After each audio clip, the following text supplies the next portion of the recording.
반갑습니다. 월요일 새벽 예배입니다. 우리 다 함께 사도신경으로 우리의 믿음을 고백합니다. 전능하사 천지를 만드신 하나님 아버지를 내가 믿사오며 그 외아들 우리 주 예수 그리스도를 믿사오니 이는 성령으로 잉태하사 동정녀 마리아에게 나시고 본디오 빌라도에게 고난을 받으사 십자가에 못 박혀 죽으시고 장사한 지 사흘 만에 죽은 자 가운데서 다시 살아나시며 하늘에 오르사 전능하신 하나님 우편에 앉아 계시다가 저리로서 산 자와 죽은 자를 심판하러 오시리라. 성령을 믿사오며 거룩한 공예와 성도가 서로교통하는 것과 죄를 사하여 주시는 것과 몸이 다시 사는 것과 영원히 사는 것을 믿사옵나이다. 아멘. 우리 다 함께 438장 함께 찬송 부르겠습니다. 내 영혼이 은총 입어 438장입니다. 내 영혼이 은총 입어 중한 죄짐 벗고 보니 슬픔 많은 이 세상도 천국으로 화하도다. 할렐루야 찬양하세.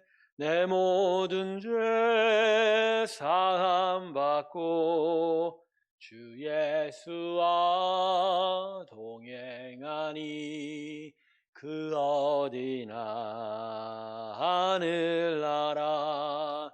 주의 얼굴 뵙기 전에 멀리 뵈던 하늘나라.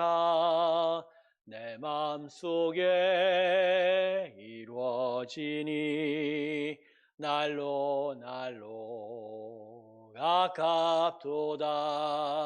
할렐루야 찬양하세. 내 모든 죄 사함 받고 주 예수와 동행하니 그 어디나 하늘나라. 높은 산이 거친 들이 조막이나 궁궐이나 내 주 예수 모신 곳이 그 어디나 하늘나라. 할렐루야 찬양하세. 내 모든 죄 사함 받고 주 예수와 동행하니 그 어디나 하늘나라. 아멘. 기도하겠습니다. 하나님, 오늘도 주의 은혜 앞에 우리를 세우셨습니다. 하나님의 은혜 가운데 믿음을 얻어 주 앞으로 달려가는 저희가 되게 하여 주시고 그 믿음이 우리의 믿음의 고백이 되게 하여 주셔서 오늘도 하나님을 의지하며 살아가는 저희의 심령들이 되게 하여 주시옵소서. 하나님께서 오늘도 우리의 영혼을 깨우셨사오니 깨어있는 말씀 가운데 서게 하여 주시고 그 말씀의 은혜 안에 성령의 충만을 얻어 주 앞으로 더 가까이 나아가는 저희가 되게 하여 주시옵소서. 감사드리며 예수님의 이름으로 기도드립니다. 아멘. 오늘 말씀은 마태복음 5장 7절의 말씀입니다. 마태복음 5장 7절의 말씀입니다. 자, 마태복음 5장 7절의 말씀 제가 읽겠습니다. 긍휼히 여기는 자는 복이 있나니 그들이 긍휼히 여김을 받을 것이며. 아멘. 자, 오늘 본문에 긍휼히 여기는 자의 복에 대해서 함께 나누기 전에 먼저 이 팔복의 전반부와 후반부에 있어서 심령의 변화가 있다라는 것을 우리가 좀 알아야 합니다. 자, 팔복의 전반부, 즉 네 가지의 복은 심령이 가난한 자, 마음이 애통한 자, 온유한 자, 의에 줄이고 목마른 자였습니다. 자, 이건 하나님의 구원을 갈망하는 영적 상태를 말하는 겁니다. 즉 구원받기 이전의 영적인 모습이죠. 그러나 이와 달리 팔복의 다섯 번째 복, 즉 후반부는 구원을 받은 이후에, 은혜 받은 이후에 영적 상태를 나타냅니다. 긍휼히 여기는 자, 마음이 청결한 자, 화평케 하는 자, 의를 위해 박해하는 자. 즉 구원받기 전에는 주로 자신의 비참한 처지를 관찰합니다. 영적 빈곤의 자각, 죄에 대한 애통, 하나님의 처분만 바라는, 인도하심만 바라는 온유한 마음가짐, 내가 얼마나 의롭지 못한 자인지에 대한 철저한 각성들이죠. 그러나 구원받은 이후에는 이제는 타인에 대해서 관심을 가지기 시작하고 보다 더 적극적인 삶으로 나아갑니다. 긍휼히 여기고 마음을 청결하게 유지하고 화평을 이루고 의를 위해 도전하고 고난을 감수하게 됩니다. 자, 오늘 여러분 자신을 한번 되돌아보시죠. 우리는 정말 팔복을 경험하고 있습니다. 심령의 가난함을 느끼고 죄에 대한 애통함을 가지면서 하나님의 선한 인도하심을 온유하게 따르고 하나님의 의로움을 간절하게 찾고 있습니까? 하지만 우리는 여기서 머물면 안 됩니다. 이제보다 더 적극적인 삶으로 나아가죠. 이게 바로 오늘부터 시작하는 팔복의 후반부입니다. 자, 오늘 본문 말씀이 얘기하는 긍휼히 여기는 마음에 대해서 알아보겠습니다. 예수의 사람이 예수님을 믿게 될 때 우선적으로 나타나는 마음의 변화가 바로 긍휼입니다. 그 이유는 예수의 사람은 하나님의 긍휼하게 여기심을 인하여 구원을 받았기 때문입니다. 그래서 긍휼을 받았기에 긍휼히 여기는 것이 먼저 나타나는 것이죠. 여러분, 긍휼이라는 게 구체적으로 어떤 마음이죠? 에베소서 4장 1절과 2절을 보면 이렇게 말씀합니다. 그러므로 주 안에서 갇힌 내가 너희를 권하노니 너희가 부르심을 받은 일에 합당하게 행하여 모든 겸손과 온유로 하고 오래 참음으로 사랑 가운데 서로 용납하고.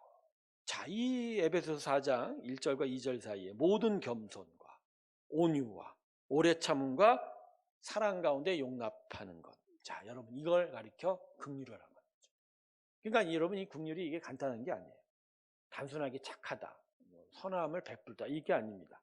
성경이 말하는 긍휼은 매우 넓은 의미를 가지고 있는 거예요. 그러니까 우리의 기본적인 좁은 마음과는 어울리지 않는 거죠. 그런 점에서 여러분, 이 긍휼은 우리의 성품이 아닙니다. 기본적으로 하나님의 성품이십니다. 그리고 그 성품은 하나님과 우리 관계에서 분명하게 드러나고 계시죠. 즉 사람을 창조하시고 타락한 사람을 용서하시고 구원하시는 데까지 이른 하나님의 모든 마음이 긍휼인 거예요. 그래서 여러분, 성경의 역사는 어찌 보면 하나님이 인간을 긍휼히 여기신 역사입니다. 타락한 아담을 찾아주신 것이 긍휼입니다. 아담의 죄를 덮기 위해서 가죽옷을 입혀주신 것이 긍휼이죠. 그리고 사단의 머리를 깨트리고 다시 하나님 품으로 돌아올 기회를 주신 것이 긍휼이죠. 아브라함을 믿음의 선조로 부르시고 구원을 약속한 것이 긍휼입니다. 그리고 그 약속대로 이스라엘을 애굽에서 구원하신 것이 긍휼이고 원망과 불평 속에 살아간 이스라엘 백성을 광야에서 이끌어내신 것이 바로 긍휼입니다. 그러나 가장 큰 긍휼은 예수님을 우리를 위하여 십자가에 보내주신 긍휼이죠.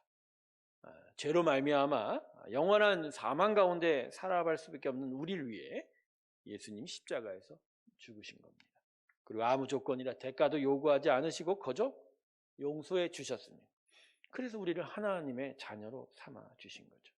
그래서 로마서 9장 16절은 이렇게 말씀합니다. 그런지 원하는 자로 말미암도 아니요 다른 박질하는 자로 말미암도 아니요 오직 긍휼히 여기시는 하나님으로 말미암으니라. 아멘. 네, 그렇습니다. 우린 지금도 이 하나님의 긍휼로 살아가고 있는 것이고 우리가 살아가는 모든 시간 속에 하나님은 긍휼로 우리 시간 가운데 함께하고 계시는 거죠. 여러분, 그래서 우리는 남에게 긍휼을 베푸는 자, 긍휼을 여기는 자가 되어야 합니다. 이것이 바로 오늘 말씀의 명령입니다. 하나님께서 긍휼을 주신 것만 만족하고 자랑할 수 없습니다. 긍휼을 얻은 자로서 당연히 남을 긍휼히 여겨야 합니다. 베드로가 주님께 이런 질문을 했습니다. 주여, 형제가 내게 죄를 범하면 몇 번이나 용서하여 줄까요? 7번 정도 용서해 주면 되나요?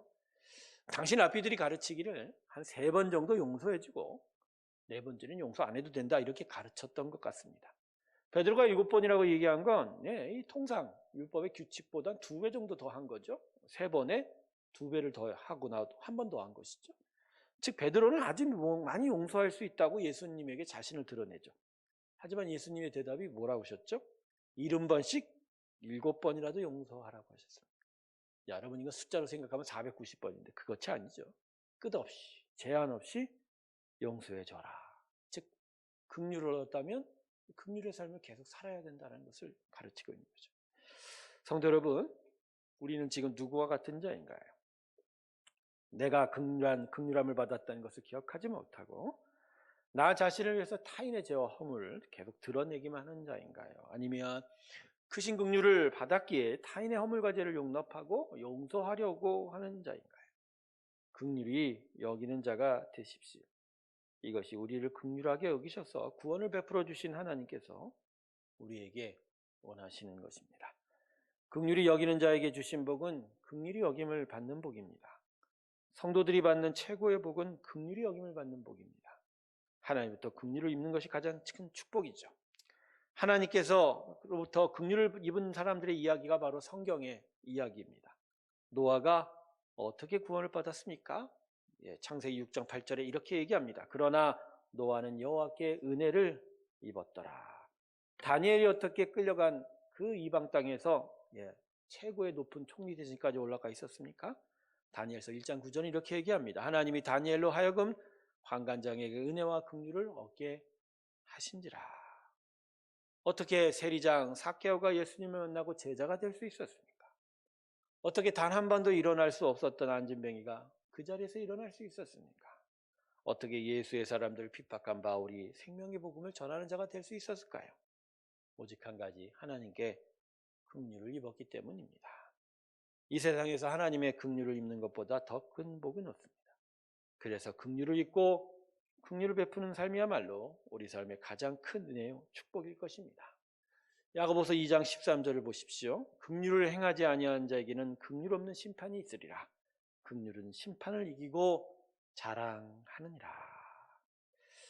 오늘 말씀의 마지막은 긍휼히 여기는 자의 복이 있나니 그들이 긍휼히 여김을 받을 것이며의 축복을 내가 먼저 다른 사람에게 긍휼을 베푸면 나도 긍휼을 받게 된다는 율법으로 이해하면 안 됩니다. 하나님과 인간 사이의 관계는 그저 받았으므로 그저 주는 것이기에 그런 것이죠. 하나님이 먼저 나를 사랑하셨기에 내가 그 사랑을 이웃에게 또 베풀 수가 있는 것이라는 것이죠. 그리고 내 것을 주는 것이 아니라 하나님께 받은 것을 또 남에게 전달하여 준다는 것을 잊지 않기를 소망합니다. 긍휼히 여기는 자가 되어 하나님의 크신 은혜 가운데 살아가기를 주님의 이름으로 축원합니다. 기도하겠습니다. 아버지 하나님, 저희에게 함께 하시고 은혜로 임하여 주십시오. 긍휼을 베푸실 때 그 긍휼을 기억하며 긍휼을 베풀어가는 성도들 되게 하여 주십시오. 오늘도 하나님의 성도들 하나님의 긍휼 은혜 안에서 살게 하여 주시고 더욱더 하나님을 의지하며 살아가게 하여 주시옵소서. 아픈 한우들을 기억하시고 저들 가운데 함께 하실 때 우리 사랑하는 이정영 집사님 항암투병 가운데 동행하여 주시고 그 몸만 드시고 붙드시고 강건케 하여 주시고 오늘도 치유하여 주시옵소서. 이제는 우리 주 예수 그리스도의 은혜와 하나님 아버지의 사랑과 성령님의 충만케 하심이 하나님의 긍휼 안에서 긍휼 베푸기를 주 앞에 고백하며 나서는 하나님의 귀한 성도들의 심령들 위해 이제부터 영원토록 함께 하시기를 간절히 축원하옵나이다. 아멘.